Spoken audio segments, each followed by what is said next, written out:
Service పేపర్లు జిరాక్స్లలో అప్పుడు వాళ్ళు అమ్ముకుంటే పగటిబందీగా ఈరోజు ఎగ్జామ్స్ నిర్వహించడానికి చేస్తుంటే వీళ్ళు ఇవాళ ముఖ్యమంత్రి గారి మీద మాట్లాడతారు.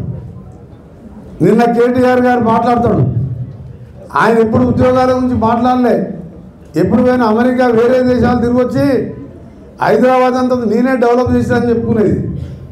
కానీ హైదరాబాద్లో ఆ రోజు కాంగ్రెస్ ప్రభుత్వం ఔటర్ రింగ్ రోడ్డు నిర్మించి రాజశేఖర రెడ్డి గారు కాంగ్రెస్ ముఖ్యమంత్రిగా అక్కడే ఏర్పాటు చేసిన ఎయిర్పోర్టు ఇంటర్నేషనల్, పక్కకే కోకాపేట SEZ ఫైనాన్షియల్ డిస్ట్రిక్ట్, ఇవాళ 10 లక్షల మంది IT ఉద్యోగులు, 3 లక్షల ఎక్స్పోర్ట్ అవుతుందంటే అది కాంగ్రెస్ పార్టీ ముందు చూపుతో చేసింది.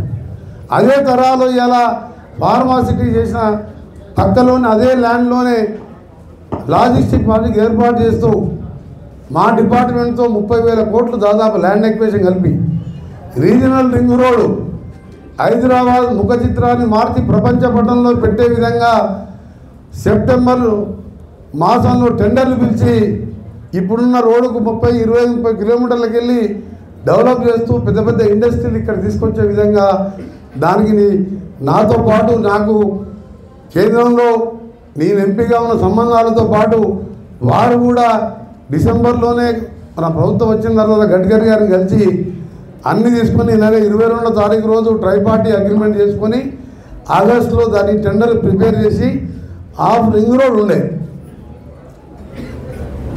రేవంత్ రెడ్డి గారు గౌరవ ముఖ్యమంత్రి గారు గడ్కరీ దగ్గరికి వచ్చినప్పుడు మొత్తం కలిపి రింగ్ రోడ్ అయితేనే మొత్తం రింగ్ రోడ్ అవుతుంది, ఆపు దానికి ఒక నెంబరు ఇంకో దానికి ఒక నెంబరు, దీనికి కూడా అదే నెంబర్ అని చెప్పి ఇద్దరం కొడితే గడ్కరీ గారు వెంటనే అదే నెంబర్ 161AA అదే నెంబర్ ఔటర్ రింగ్ రోడ్ చేసి ట్రైపార్టీ అగ్రిమెంట్ చేసుకోండి, పూర్తి సహకారం చేస్తామని చెప్పి అది ఎప్పుడు 2018లో అప్పటి కేంద్ర ప్రభుత్వం అనౌన్స్ చేసింది.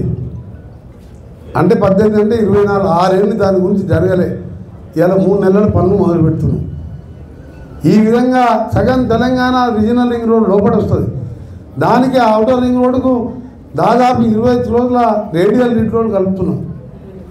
ఇవన్నిటికి తోడు పాలమూరు ప్రాజెక్టుతో పాటు మనడే కొడంగల్ ప్రాజెక్టు పైన ఉన్న కొడంగల్తో పాటు మక్తల్ దేవరగద్ర ఆ ప్రాంతానికి ఈ పాలమూరు ప్రాజెక్టుతో నీళ్లు పోవు.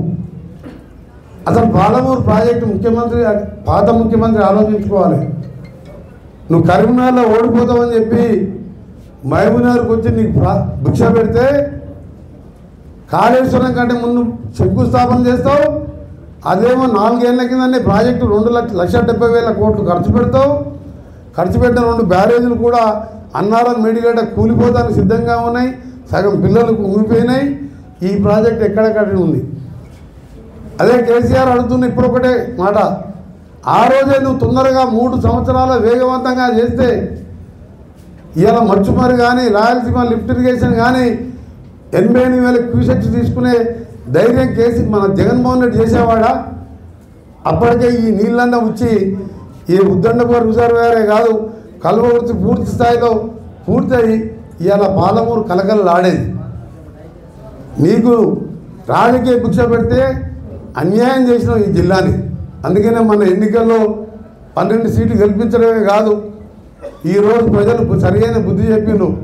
మీ అందరికీ ఒకటే చెప్తున్నాం, రేవంత్ రెడ్డి గారి నాయకత్వంలో మీ మినిస్టర్లను కానీ ఎమ్మెల్యేలను కానీ యువ ఎమ్మెల్యేలను కానీ ఒక టీం లాగా పనిచేస్తూ మీ అందరికీ అందంలో ఉండడం కాదు, మొదటి 3 మాసాలు జీతాలు ఇస్తాను కూడా పైసలు లేవు. మొదటి మాసంలోనే 20,000 కోట్ల వడ్డీ అప్పులు కట్టడం జరిగింది. 2వ మాసంలో చిన్నగా తేరుకొని ఫిబ్రవరికి వెళ్ళి ఉద్యోగస్తులకు 1వ తారీఖు రోజు జీతాలు పడుతున్నాయా లేదా మీరు టీవీల ద్వారా మీకున్న ఉద్యోగులను అడగండి. రిటైర్డ్ ఉద్యోగులు కూడా దాదాపు 7 లక్షల మందికి 1వ తారీఖు జీతాలు వస్తున్నాయి. ఆశా అంగన్వాడీ వర్కర్లకే కాదు, వాళ్ళకు కూడా గ్రీన్ ఛానల్లో 10వ తారీఖులో జీతాలు ఇవ్వాలని వాళ్ళకు కూడా జీతాలు ఇచ్చే కార్యక్రమం. జీతాలు ఇవ్వలేని పరిస్థితికి రాష్ట్రాన్ని తీసుకొచ్చి ఈరోజు ఇంత పెద్ద పాలమూరు జిల్లా అంటే ఏ డ్యామ్ కట్టినా పాలమూరు లేబరే. అక్కడ దుబాయ్ పోయినా ముంబై పోయినా పాలమూరు వాళ్ళే. నీకు రాజకీయ భిక్ష పెడితే నువ్వు చేసింది. ఇవాళ మా ముఖ్యమంత్రి గారు సొంత జిల్లాతో పాటు మా నల్గొండ జిల్లా కృష్ణా నీళ్ళతో లేకపోయినసారి 2 పంటలు ఒక పంట వేసుకోలేదు. అదే నల్గొండ రంగారెడ్డి జిల్లా హైదరాబాద్ మూసి నీళ్ళతోని క్యాన్సర్లు రకరకాల రోగాలు వస్తున్నాయి. నల్గొండ జిల్లా అయితే హైదరాబాద్ డ్రైనేజ్ అంతా వచ్చి మొత్తం కలిసిపోయి కింద ఫ్లోరైడ్ పైన మూసి నీళ్ళు డ్రైనేజ్ నీళ్ళు ఫ్యాక్టరీల నీళ్ళు వస్తే అది ట్రీట్మెంట్ చేయకుండా మా జిల్లాకు వదిలిపెడితే ఇలా 30 నుంచి 40 వేల కోట్లతోని మూసి రివర్ ఫ్రంట్ ఏర్పాటు చేసి ఇలా ఆ నీళ్ళని పైపుల ద్వారా సముద్రంలో కలిపి గోదావరి నీళ్ళు తీసుకొచ్చి దాన్ని ఫ్రెష్గా సిటీ మధ్యలో లేక్ ఏర్పాటు చేసి చుట్టుపక్కల రెస్టారెంట్స్ పెట్టి ఒక ఆహ్లాదకరమైన వాతావరణంగా చేసే విధంగా ఆలోచన చేసిండు. 1 కోటి మంది జనాభా ఆరోగ్యాలు కాపాడే విధంగా ప్రతిరోజు మూసి గురించి మాట్లాడుతున్నాం. ఇంత అనుభవం ఉన్న ముఖ్యమంత్రి 70,000 పుస్తకాలు చదివినావు. మూసి అనేది ఒకప్పుడు నిజాం నిర్మించినప్పుడు 150,000 ఎకరాల సాగునీరు ఆ 3 జిల్లాలు త్రాగునీరు ఇచ్చే ప్రాజెక్టు కలుషితమైతే 70,000 పుస్తకాలు ఉన్న తెలివి ఉందోవి ఈ డ్రైనేజ్ నీళ్ళతో ఏ రోగాలు వస్తాయి ఎప్పుడన్నా ఆలోచించినవా? ఈ రాదా హరీష్ రావు, కేటీఆర్, కేసీఆర్ ఈ ముఖ్యమంత్రి గారి గురించి మాట్లాడుతున్నాం. మేము సీనియర్ మంత్రులుగా మేము ఆయనకి ఎప్పటికప్పుడు సలహాలు ఇస్తూ ఆయన కూడా మా సలహాలు తీసుకుంటూ ముందుకు పోతున్నాం. తప్పకుండా ఇవాళ మొదటిసారి వచ్చినప్పుడు ఎందుకంటే ఆయన కొడంగల్ అక్కడ సీఎంగా ఉన్నా అంతకుముందు ప్రతిపక్షంలో ఉన్నాడు కాబట్టి ఆయనకు నిధులు లేకపోతే మొదటి దఫాలో 350 కోట్ల R&B నిధులు అక్కడ పెట్టడం జరిగింది. ఇక్కడ కొన్ని కాన్స్టిట్యూన్సీలో 50 కోట్ల నుంచి 60 కోట్లు పెట్టడం జరిగింది. ఇక్కడ జడ్చర్ల ఇండస్ట్రియల్ ఏరియా కాబట్టి మాకు డబుల్ రోడ్లు కావాలంటే ఇప్పుడే బాలాపూర్ నుంచి రోడ్ల పేర్లు 56 కోట్లు, బాలానగర్ నుంచి గంగాపూర్, రంగారెడ్డిగూడ నుంచి రాజాపూర్ 30 కోట్లు, నవాబ్పేట నుండి తిరుమలాపూర్ 20 కోట్లు, మిడ్జిల్ నుండి కొత్తపల్లి 27 కోట్లు, 133 కోట్ల ఇంకా అదనంగా CRF రోజులని ఇవన్నీ టెండర్లు అయినాయి, పనులు మొదలైనాయి. మేము ఒక్కటే జీవోలు కావాలంటే నేను కూడా ఇవాళ అందరికీ జీవోలు ఇచ్చిపోతుంది. నెక్స్ట్ టైం వచ్చినప్పుడు మరొక 150-200 కోట్లు మా సోదరుడు దేవరకద్ర కాన్స్టిట్యూన్సీలో టెండర్లు పెట్టి శంకుస్థాపనకు వచ్చి రోడ్లు ప్రారంభిస్తాం. తర్వాత మా NM శ్రీనివాసరెడ్డి గారికి మున్సిపల్ లిమిట్తో పాటు 2 మండలాలు ఉన్నాయి. ఆ మండలాలు కూడా డబుల్ రోడ్ చేసే కార్యక్రమం. ఇవన్నీ కూడా డబుల్ రోడ్డు. ట్రాఫిక్ పెరిగింది.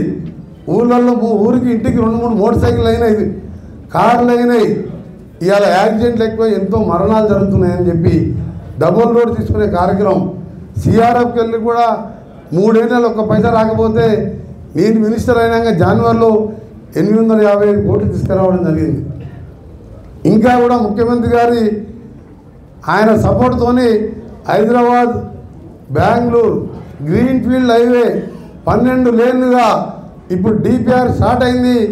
హైదరాబాద్ విజయవాడ దిక్కు ఎట్లా ఎంటబడుతున్నానో దీన్ని కూడా ఎంటబడి BRS TRS గురించి మేము ఎక్కువ విమర్శించాం.